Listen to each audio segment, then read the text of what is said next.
Welcome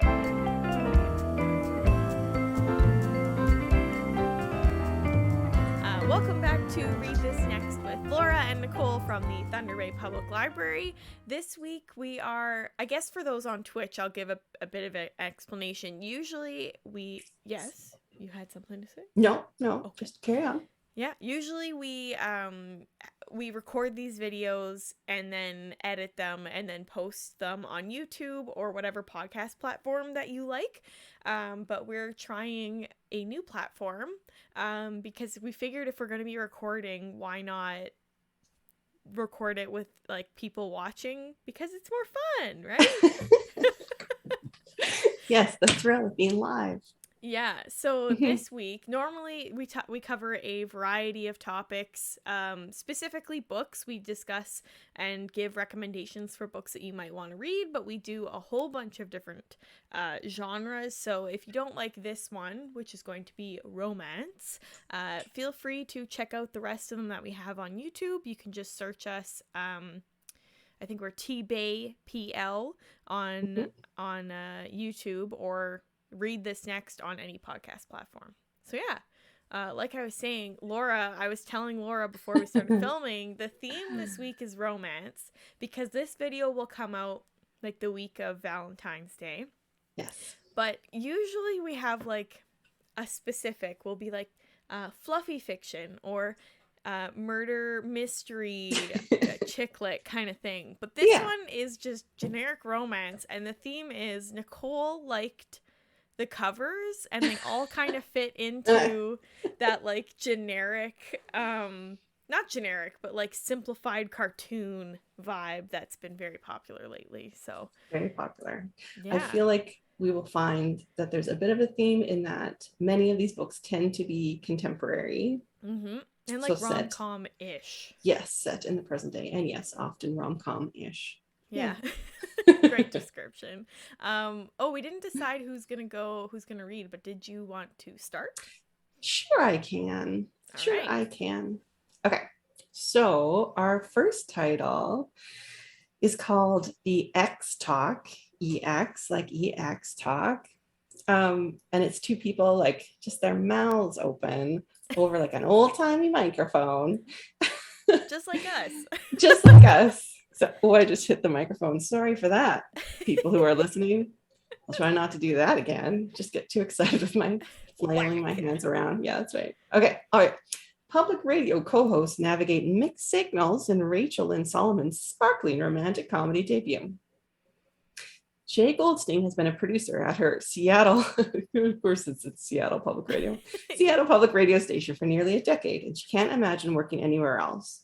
But lately, it's been a constant clash between her and her newest colleague, Dominic Yoon, who's fresh off a journalism master's program and convinced he knows everything about public radio. When the struggling station needs a new concept, Shay proposes a show that her boss greenlights with excitement. On The X Talk, two exes will deliver relationship advice live on air. Their boss decides Shay and Dominic are the perfect co-hosts, given how much they already despise each other. Neither loves the idea of lying to listeners, but it's this or unemployment. Their audience gets invested fast, and it's not long before The X Talk becomes a must-listen in Seattle and climbs podcast. Sorry. Sure. As the show gets bigger, so does their deception, especially when Shay and Dominic start to fall for each other. Of course. In an industry that values truth, getting caught could mean the end of more than just their careers. Of course. That sounds interesting. Here's my thing about that. I don't know if it would cost them their careers, because people love a fake relationship trope. They do. They would go nuts for it, honestly. Yeah. And then you started to like each other after pretending to be dating. Oh, come on. People would eat that up. We love that trope. And imagine it in real life. Yes. Yeah. The thing that sounds the most fake here, frankly, is a like thriving public radio station. Yeah, a little bit. I'll also say it sounds vaguely like what was that movie with Katherine Heigl and Oh, The Ugly Truth? Gerard Butler? Oh, Was that him? yeah. It's kind of got the same vibe where it's like two people angrily talking to each other about relationships. Yes. Yeah. Although hopefully this is not as horrible and sexist as that movie looked. Yes, that's kind of what I'm Oof. hoping. Yeah. Hmm. Okay, let's move on to the next one, which looked really cute. So this is a series. Is it a series? I think it might be. I might be thinking Okay. of one later in the list. Anyways, so this is Natalie Tan's Book of Luck and Fortune by Roselle Lim. Okay, I like the cover. I like all the covers. I picked this this It's episode. yeah. Okay, at the news of her mother's death, Natalie Tan returns home. The two women hadn't spoken since Natalie left in anger 7 years ago when her mother refused to support her chosen career as a chef. Natalie is shocked to discover the vibrant neighborhood of San Francisco's Chinatown that she remembers from her childhood is fading, with businesses falling and I can't speak today. With businesses failing and families moving out, she's even more surprised to learn that she's inherited her grandmother's restaurant. I think we all see where this is going. The neighborhood seer reads the restaurant's fortune in the leaves. Natalie must cook 3 recipes from her grandmother's cookbook to aid her struggling neighbors before the restaurant will succeed. Unfortunately, Natalie has no desire to help them try and turn things around. She resents the local shopkeepers for leaving her alone to take care of her agoraphobic mother when she was growing up. But with the support of a surprising new friend and a budding romance, Natalie starts to realize that maybe her neighbors have really been there for her all along. Oh. Yeah, it sounds like a cute new version of the woman big CEO returns to small town, falls in love, except it's San Francisco. Yeah. So it's not small. Not small, no. Although I Hmm. suppose the neighborhood is small, right? Yeah, very small, tight knit community. Same idea. It's interesting because it sounds like that description doesn't put a lot of focus on the romance Yeah, at no, it's all, very much you know? family oriented. Yeah. Yeah. Huh. So, if you like some romance in your stories, but perhaps not always the focus of the entire plot, that might be a good pick for you. Might be it. Hmm. Okay. Next one. Yes. Okay. This one is the first book in a series. And it's another series. Oh my goodness. I just was scrolling down and saw the bottom of the description. Tessa Bailey is back with a Schitt's Creek inspired rom-com. Yeah. Okay. All right. I'm into it. Okay. Yeah. So it's called It Happened One Summer. One summer it happened. That could have been the title too, whatever. By Tessa Bailey. Piper Bellinger is fashionable, influential, and her reputation as a wild child means that paparazzi are constantly on her heels. Okay. Of course. When too much champagne and an out-of-control rooftop party lands Piper in the slammer, her stepfather decides enough is enough. So he cuts her off and sends Piper and her sister to learn some responsibility running their late father's dive bar in Washington. Wow. Oh, no. It says ... in Washington. Piper hasn't even been in Westport for 5 minutes when she meets big bearded sea captain Brendan, who thinks she won't last a week outside of Beverly Hills. So what if Piper can't do math and the idea of sleeping in a shabby apartment with bunk beds gives her hives? How bad could it really be? She's determined to show her stepfather and the hot grumpy local that she's more than a pretty face. Except it's a small town, and everywhere she turns, she bumps into Brendan. The fun-loving socialite and the gruff fisherman are polar opposites, but there's an undeniable attraction simmering between them. Piper doesn't want any distractions, especially feelings for a man who sails off into the sunset for weeks at a time. Yet, as she reconnects with her past and begins to feel at home in Westport, Piper starts to wonder if the cold, glamorous life she knew is what she truly wants. Oh boy, LA is calling her name, but Brendan and this town full of memories may have already caught her heart. And he's a fisherman, so he caught her heart. That sounds really cute, and I will say spite is the best motivator to get anything done. It's like, I will do this and defeat all of you. Defeat all of you. I wonder how old she is. Although, I mean, probably 20s-ish. It's funny because the stepfather being like, enough is enough. It's like, is she a teenager? But no, probably just Arrested Development 20-year-old. Could be. Yeah, especially like if it is like Schitt's Creek, then it's they're definitely old enough to live on their own. Yeah. Yep. Yep. Um, Yep. this next one looks super cute. I really like the cover actually. So it's The Bookish Life of Nina Hill by Abby Waxman. Okay. The only child of a single mother, Nina has her life just as she wants it. A job in a bookstore, a kick-butt trivia team, a world-class planner, and a cat named Phil. Classic naming pets after real human names. I love it. Yeah. Like a dog named Kevin always gets me. That's so funny. If she sometimes suspects there might be more to life than reading, she just shrugs and picks up a new book. When the father Nina never knew suddenly dies, no, never knew existed suddenly dies, leaving behind innumerable sisters, brothers, nieces, and nephews, Nina is horrified. They all live close by. They're all, or mostly all, excited to meet her. She'll have to speak to strangers. It's a disaster. And as if that wasn't enough, Tom, her trivia nemesis, has turned out to be cute, funny, and deeply interested in getting to know her. Doesn't he Oh, realize what a terrible idea that is? How does she not notice that before? I Like don't know. it Maybe turns they're out playing he's cute. trivia online. That could be. Maybe. They're doing an app where they're competing. Okay. Nina considers her options. 1, completely change her name and appearance. Brackets, too drastic. Plus, she likes her hair. 2, flee to a deserted island. Hard pass. C, coffee. 3, hide in a corner of her apartment and rock back and forth. Already doing it. It's time for Nina to come out of her comfort shell, but she isn't convinced real life could ever live up to fiction. It's going to take a brand new family, a persistent suitor, and the combined effects of ice cream and trivia to make her turn her own fresh page.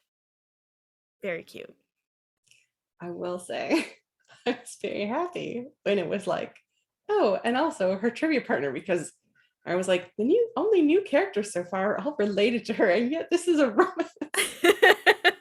Don't worry. I was like, there's got to be someone else coming into her life. Please, let there be someone else. Well, Yeah. it was like, it's either that or maybe there's like a lawyer involved or something. But Well, there you go. yeah, That could have also unconnected. been a cute one, but I don't think it fits with her like nerdy aesthetic she It's has. true. Yeah. Yes. Love it. Well, fun. Yeah. Mm-hmm. Oh, I think Okay. this next one is the one I was thinking was part of a series because this one is. It So I think is the part of the series. first or second one we Yes. read wasn't a series. Okay. Well, quite a few of them are. This Mm-hmm. the It Happened One Summer is a series, and the one you just read is also a series. Mm-hmm. Mm-hmm. Yeah. And this one, Pride, Prejudice, and Other Flavors by Sonali Dev, also a series. Yeah. It is a truth universally acknowledged that only in an overachieving Indian American family can a genius daughter be considered a black sheep. Dr. Trisha Rege is San Francisco again, San Francisco's most acclaimed neurosurgeon. But that's not enough for the Rajes, her influential immigrant family who's achieved power by making its own non-negotiable rules. Never trust an outsider, never do anything to jeopardize your brother's political aspirations, and never, ever defy your family. Trisha is guilty of breaking all 3 rules, but now she has a chance to redeem herself, so long as she doesn't repeat her old mistakes. Up-and-coming chef DJ Kane has known people like Trisha before, people who judge him by his rough beginnings and place pedigree above character. He needs the lucrative job the Rajes offer, but he values his pride too much to indulge Trisha's arrogance. And then he discovers that she's the only surgeon who can save his sister's life. The drama. As the two clash, their assumptions crumble like the spun sugar on one of DJ's stunning desserts. But before future can be savored, there's a past to be reckoned with. A family trying to build home in a new land, a man who has never felt at home anywhere, and a choice to be made between the two. Ooh. I think there is a bit more. Oh, was there really? Oh no, I just was reading the wrong spot. You are correct. Okay. So this All is, in right. case the title wasn't clear enough. This is a Pride and Prejudice retelling. Yes, if somehow you missed that from both the title and the opening sentence. Yeah. Um, although Yeah. you never know, because in our last episode, we both managed to miss that a book about a character named Jordan Baker set in the 20s was a Yeah. Great Gatsby Yeah. We're inspired like, novel until like right before the end. yeah, they're like the glitz and glamour in this retelling. And then we're like, oh, she's holding a cigarette. That's very 1920s of her. And then we're like, Jordan Baker, golfer. Right. Right. It's all coming back to us. Oops. Yeah, Yeah. another really cute one. But yeah, interesting that we have like two in San Fran now. Yeah. Guess that's the place to be. Guess it's a trendy locale. Yeah.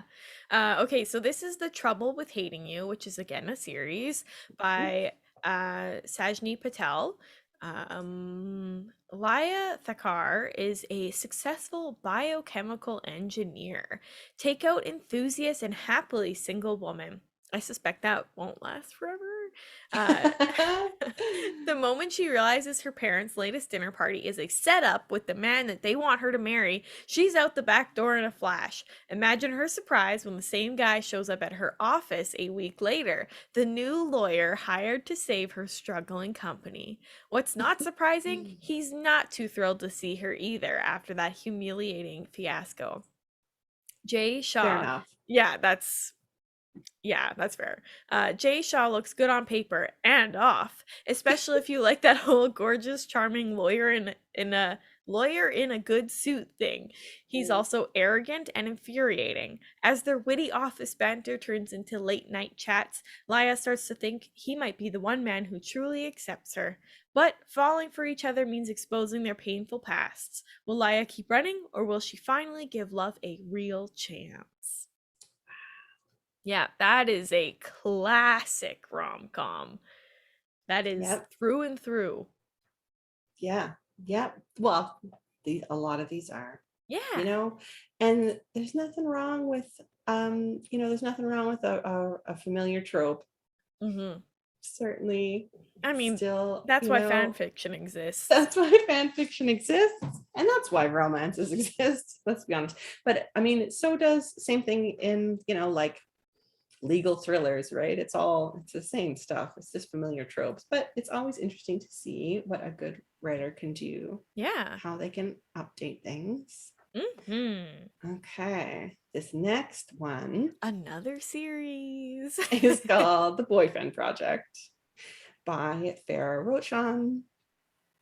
What happens when three women discover, thanks to the live tweeting of a disastrous date, that they've all been duped by the same man? They become friends, of course. Ooh. Okay, but like, did they become more than friends? Because that would be an amazing result. But That'd be I don't ideal. know. It's probably not where this book is going. But Well, just throwing that. There's an idea for free. That's all. We should do an episode this year about like queer rom-coms. I feel like that's Queer a rom-coms. genre that we don't talk about very often.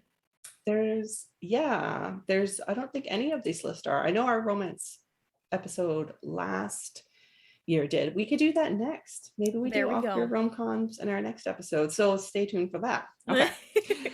Samia Brooks never thought she would be that girl, but a live tweet of a horrific date just revealed the painful truth. She's been catfished by a 3-timing jerk of a boyfriend. Suddenly, Samia, along with his 2 other girlfriends, London and Taylor, have gone viral online. Now the 3 new besties are making a pact to spend the next 6 months investing in themselves. No men, no dating, and no worrying about their relationship status. For once, Samia is putting herself first, and that includes finally developing the app she's always dreamed of creating, which is the exact moment she meets the deliciously sexy, honey-eyed Daniel Collins at work. What are the chances? When it comes to love, there's no such thing as a coincidence. But is Daniel really boyfriend material, or is he maybe just a little too good to be true? Yeah, I always like when you hear about these like women being the other women and they're all the other woman, and then they're just like, and let's become best friends. Yes, there certainly has been a few books about that and movies, and I feel like Twitter events that have happened. This is it Clearly. sounds like based off a real thing, to be honest. Yeah, I mean, I feel like I easily read could. about it. Oh yeah, definitely drawing inspiration from something like that for sure. Yep. Okay, so this next one doesn't fit in my theme of simplified um covers, cartoon style. I saw it and I was like, wow, this is a beautiful cover. And it looks so, I don't know how you feel about it, but it screams telenovela and it looks just stunning. Yes, it does. It Yeah. does scream telenovela. Yeah. It Okay, looks so this is, good. oh, yeah, right? Yeah. Okay, so this is You Had Me at Ola by Alexis Daria. And this is a Rita award-winning author. Um so I don't know how we feel about the Ritas this year. Have they improved at all? Uh, no. Mm. Well, the Ritas as an word has been eliminated and recalibrated with a new name. But the very first one that the Romance Writers of America, like their first time out with these new awards, they awarded one that was very terrible and not good. I'll put a link in the show notes. We don't have to get into it right Yeah. now, but it was Yeah. problematic. Oh, great. Love that. Either way, she Yes. was a Rita Award winner. This is pre knowing that the Rita Awards are, not great. Okay. Leading ladies do not end up on tabloid covers. After a messy breakup, soap opera darling Jasmine Lynn Rodriguez finds her face splashed across the tabloids. When she returns to her hometown in New York City to film the starring role in a bit, I can't read today, sorry. The starring role in a bilingual romantic comedy for the #1 streaming service in the country, Jasmine figures her new leading lady plan should be easy to follow through until a casting shakeup pairs her with telenovela hunk Ashton Suarez. Leading ladies don't need a man to be happy. After his last telenovela character was killed off, Ashton is worried his career is dead as well. Joining this new cast as a last-minute addition will give him the chance to show off his acting chops to American audiences and ping the radar of Hollywood casting agents. To make it work, he'll need to generate smoking hot on-screen chemistry with, it could be Jasmine, but I'm pronouncing it Jasmine, I don't know why. Easier said than done, especially when a disastrous first impression smothers the embers of whatever sexual heat they might have had. Leading ladies do not rebound with their co-stars. With their careers on the line, Jasmine and Ashton agree to rehearse in private, but rehearsals lead to kissing, and kissing leads to a behind-the-scene romance worthy of a soap opera. While their on-screen performance improves, the media spotlight on Jasmine soon threatens to destroy her new image and expose Ashton's most closely guarded secret. I wonder what that secret is. Me too. I hope he's bisexual. I mean, maybe. Closely guarded secret. Like in a rom-com, what else could it be? It's not going to be like... He has a child. That could be. That could be. I am hoping for bisexual. And yeah, this is a series, so it continues afterwards. Now we're getting into our recommendations. So did you want to go for yours first? Sure. Okay.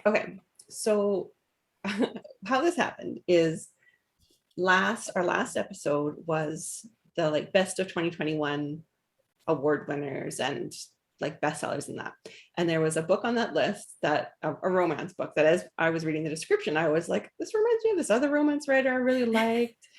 I don't know if it's that much like her, but it sounds good. And then we had a conversation, Nicole and I, after that, where we were going to do this romance episode. And I was like, I'm tired of romance. She's like, I'm done. I'm done. I'm not gonna. So Nicole prepped this episode as she has discussed. But then I don't know what happened. Just like one night at home, I was like, oh, that book that I said I was interested in our episode, it's available on Cloud Library, which is our ebook app through the Thunder Bay Public Library. So I downloaded it and it was really good. And I read it in a night. Wow. And enjoyed it so much that then I read another book in that series. Also really good. Yay! So my rec is the second book, which technically the first one I read was the third book in the series, but it's one of those where like it doesn't really matter if you read them Yeah. out of order. Yeah. It's one of those things where it's following different, each book is about a different sister. Yeah. So yeah, It's it doesn't really perfect. matter. Yeah. That's so I read the book that we'd recommended last time was Act Your Age, Eve Brown. Hmm. And then this one is it Get a Clue or Take the Take a Clue? hint. Take a hint. Hmm. Take a Danny hint, Brown. Danny Brown. Yeah. And it's the Brown Sisters series. Yeah, it's great. So this is a fake dating trope. Yay! Yeah.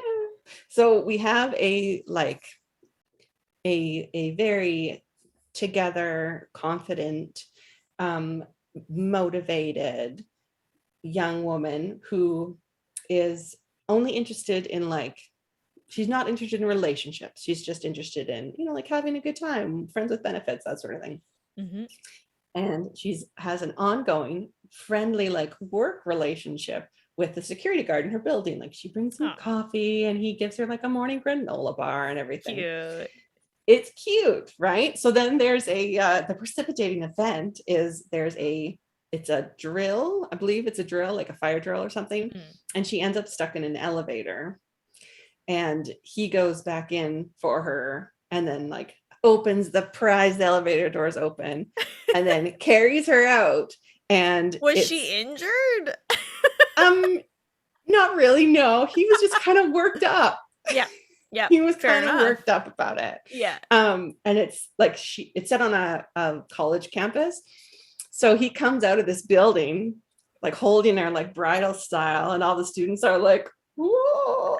So they record it and then it goes viral. That's so cute. Yes, it's very cute. And he's a former rugby player, so that's like So he's the buff. other bit. So he's buff, but it's also so part of the reason why he gets attention. And so she just thinks it's kind of funny, like whatever. She's not really bothered by it. But the guy has a like social media savvy young niece who is like, you should capitalize on this because he runs a charity that is about toxic masculinity because he's great. And she's like, you should like leverage this moment to get more attention for your charity.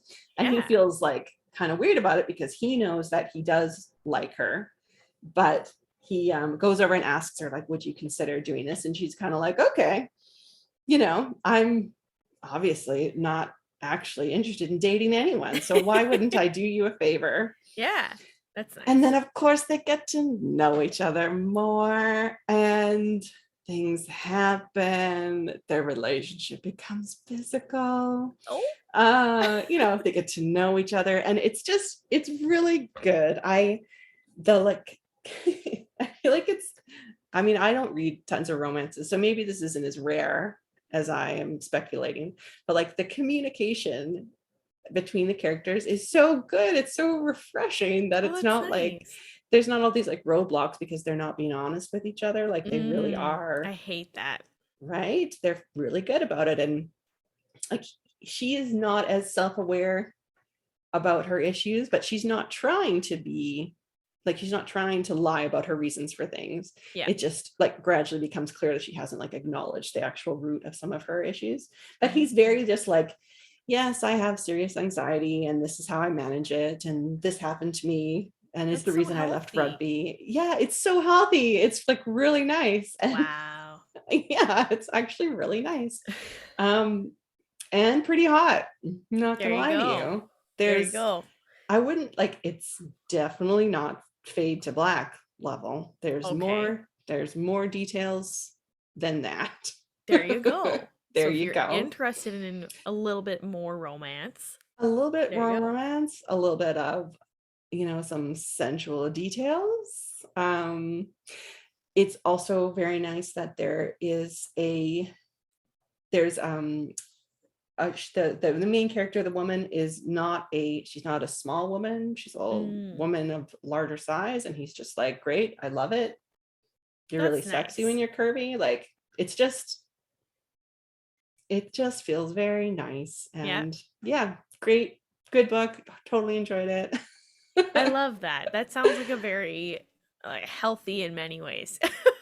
Which is a Yeah. weird way to describe a romance novel. It sounds healthy. No, honestly, I was like, this is like good advice for someone who's like, has idealized versions of relationships. Be like, Mhm. yes, sometimes you have to talk through things and you might have miscommunications, but then you just are like, I'm not going to throw it away because I still care about you. So let's work through it. That's how it should be. That's how it should be. And it was similar, different issues in the other books that I read by this author in the same series, but very similar vibe of like people working on themselves and just good stuff. That's Also funny. Yeah. So there's despite being like, I'm not interested in yeah. romance right now. I picked it up and yeah, sucked me in. So And you enjoyed it. Perfect. I enjoyed it. Yeah. Yeah. I think I told Laura, I was like, I think we should do romance because I just read one and it was really good. And Laura was like, no. And then literally the next day, she's like, I read one. I was like, there you go. There you go. Yeah. Yeah. So my recommendation is the Bromance Book Club, which is a series that, much like yours, actually follows different characters each time. Yeah. It's by Lissa K. Adams. So the basic idea, it starts basically this guy is like absolutely wasted in a hotel room because his wife said get out and he does. Because I can't remember what the reason was. I think it was just like she had it was like the straw that broke the camel's back or something. And oh no, I do remember what it was, but I don't think I should say it on the. Spoiler. No, I just don't think it's appropriate. Okay. Well, Yeah. look up the book and you will He discover disappoints her in a way, regularly. in the spicy romance way, and finds out about it after years of marriage.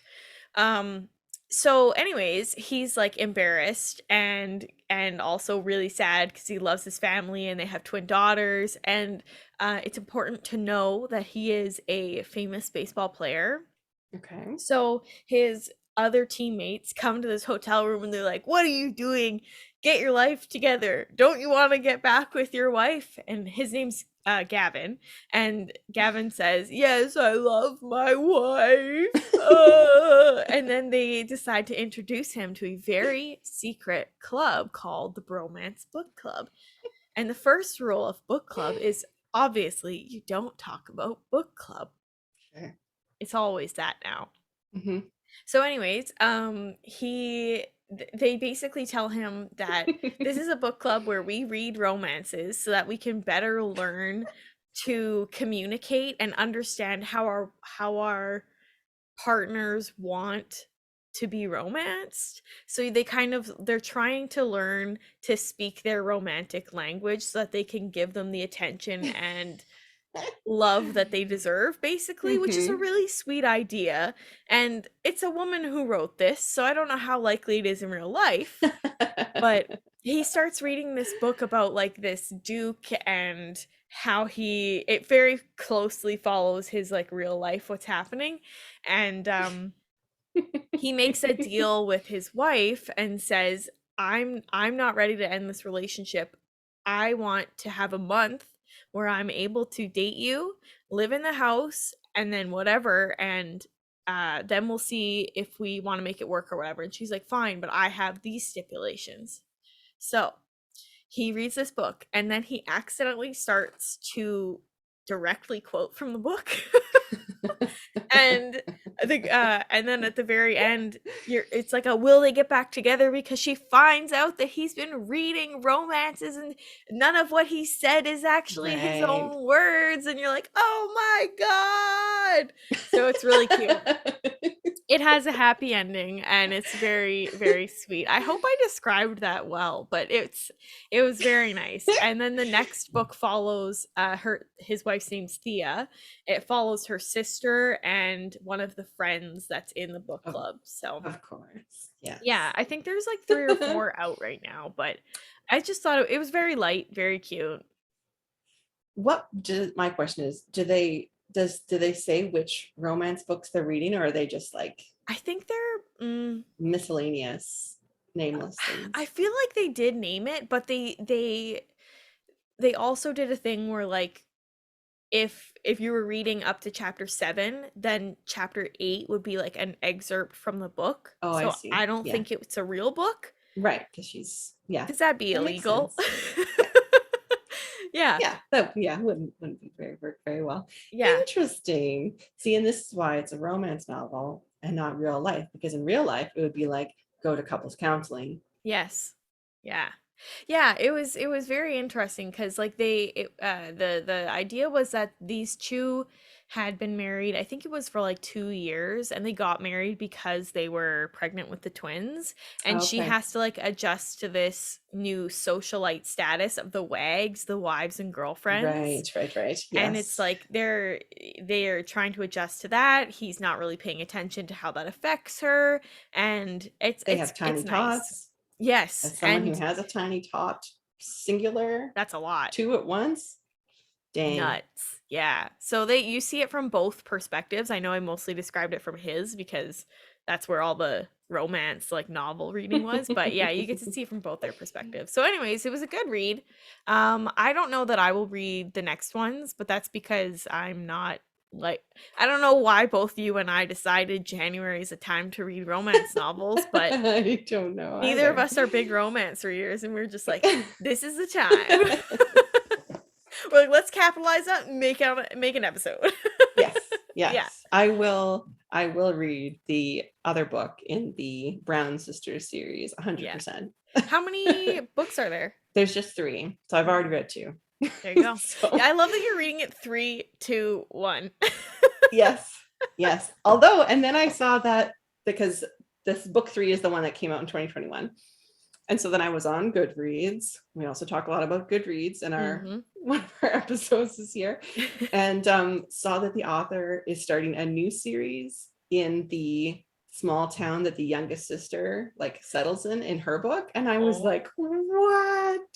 That's so cute. Now I get to like, carry on with the, well, I don't want to spoil anything, but yes. So I'm into it. Yeah. I will continue to follow these characters. That's so cute. I love it. Are we ready to wrap up then? I think so. Okay. That concludes our episode. Make sure to like, follow, subscribe, do all that fun stuff. We're on most podcast platforms. We're on YouTube, TBayPL. Check out our show notes. We add like the titles and the authors' names and some extra fun details. That's www.tbplofftheshelf.com. Follow us on Goodreads, and I think that's follow us on Goodreads. If you have comments or feelings or theme suggestions or anything, please do reach out and get in touch. Comment on any of the platforms, or you can email us at readthisnext, all one word, at tbpl.ca. Nailed it. And I think that's all we got. We'll see you in in 2 weeks. Bye.